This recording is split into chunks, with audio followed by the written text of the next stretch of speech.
Bonjour à tous, bon aujourd'hui on va tester une petite canne chez Savage Gear qui sort cette année, donc la Parabellum.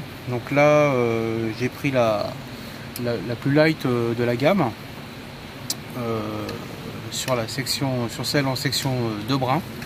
Il y a aussi la série Travel en 4 brins pour ceux qui veulent voilà, avoir des cannes avec un encombrement modeste, parce que je sais que ceux qui cherchent la truite à l'UL font même parfois de la grimpette ou de l'escalade, ce qui va permettre un peu de pouvoir se balader avec sa canne, ou alors dans des endroits un petit peu trop encombrés avec une canne qui va être rangée dans un étui assez réduit, ou alors bien sûr le street fisher voilà, qui va sortir du bureau après son travail et qui a un petit plan d'eau à côté de chez lui ou une rivière, de façon à pouvoir se détendre un petit peu avant de reprendre le boulot, ce qui va prendre vraiment un minimum de place. Donc la petite gamme Travel que je présenterai certainement plus tard. Donc là on va revenir sur les Parabellum en 2 brins. Donc là j'ai pris la 1,5 grammes, j'ai mis un Semar, donc un CXT10 dessus, avec un nylon en 18 centièmes, enfin c'est un hybride, c'est du nylon avec un recouvrement fluorocarbone, de façon à garder une petite élasticité mais en même temps un peu de raideur, de façon à sentir un petit peu quand même ce que je fais.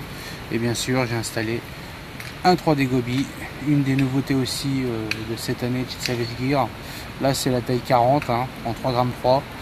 Donc la particularité c'est sa grande bavette à l'avant qui va venir taper le fond dès qu'on va accélérer la cadence du leurre, ce qui va faire ce qu'on appelle du bottom tapping, ce que j'appelle le bottom tapping, c'est-à-dire en fait c'est que la bavette va venir toucher le fond, et dès que vous allez relâcher un tout petit peu le fil, le leurre va remonter en arrière, et c'est souvent là que le carnassier vient attaquer. Donc il est vendu avec 2 triples. Moi je sais que c'est un leurre que je vais particulièrement utiliser pour la perche et la truite. Je les ai équipés avec des hameçons simples et ça marche super bien, il n'y a pas de souci, les hameçons à 6 hooks, vous mettez juste un simple à l'arrière, ça permet de pêcher proprement et d'éviter d'esquinter les poissons. Donc ne vous embêtez pas avec les triples, le simple suffit amplement. En plus sur ce poisson nageur, on peut voir qu'il y a une petite déformation au niveau ventral.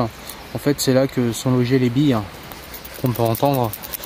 Donc ce qui fait que bon, le poisson est attiré par le son à ce niveau là, et bien souvent le leurre est attrapé à l'arrière, comme en plus je vous expliquais que une fois le bottom tapping fait, une fois que vous faites votre relâché, le leurre revient en arrière, ce qui fait que le poisson vient se saisir du leurre directement par l'arrière. Donc l'hameçon simple suffit amplement pour faire le ferrage.